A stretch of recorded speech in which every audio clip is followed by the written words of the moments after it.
नमस्कार मित्रांनो, मुख्यमंत्री तीर्थदर्शन योजना मोफत प्रवास नवीन जी.आर. आलेला आहे.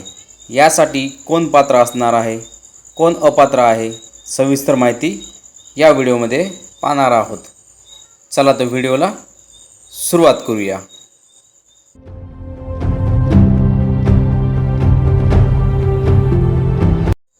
राज्यातील सर्व धर्मीय 60 वर्षे व त्यावरील ज्येष्ठ नागरिक तीर्थदर्शन यात्रा मोफत संधी देण्यासाठी मुख्यमंत्री तीर्थदर्शन योजना राबवण्यात येणार आहे. सदरील जी.आर. 14 जुलै 2024 दिवशी काढण्यात आलेला आहे. प्रस्तावना थोडक्यात पाहूया. महाराष्ट्र ही संतांची पावनभूमी आहे.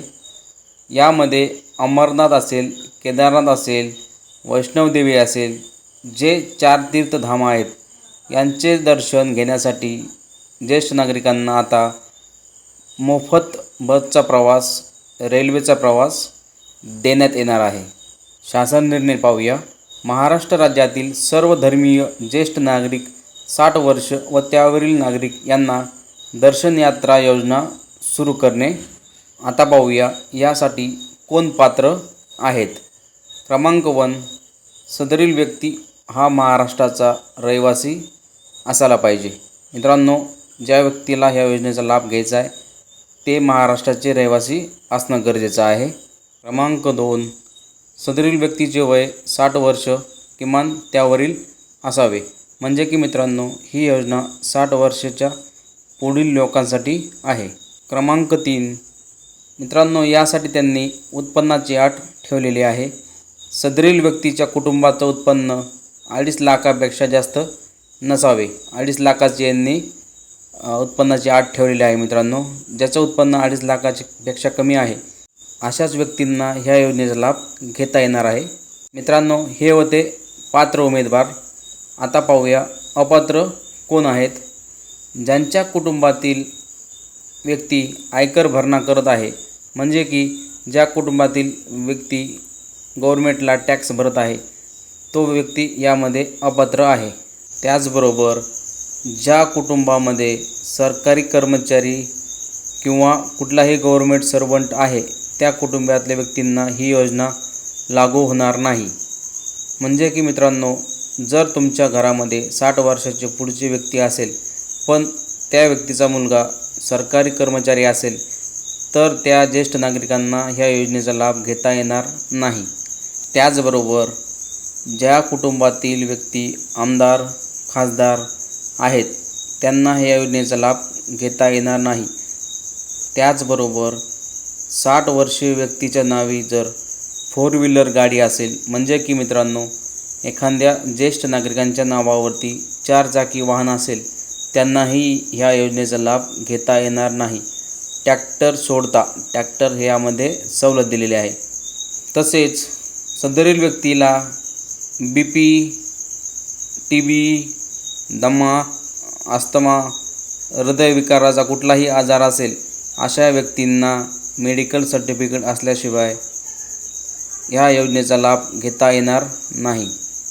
याकरिता तुम्हाला तुमच्या जवळील शासकीय रुग्णालयामध्ये जाऊन तिथल्या वैद्यकीय अधिकाऱ्याकडून फिटनेस सर्टिफिकेट आवश्यक आहे, ते अनिवार्य आहे. आता पाहूया या योजनेसाठी तुमच्याकडे कागदपत्र काय असायला पाहिजेत.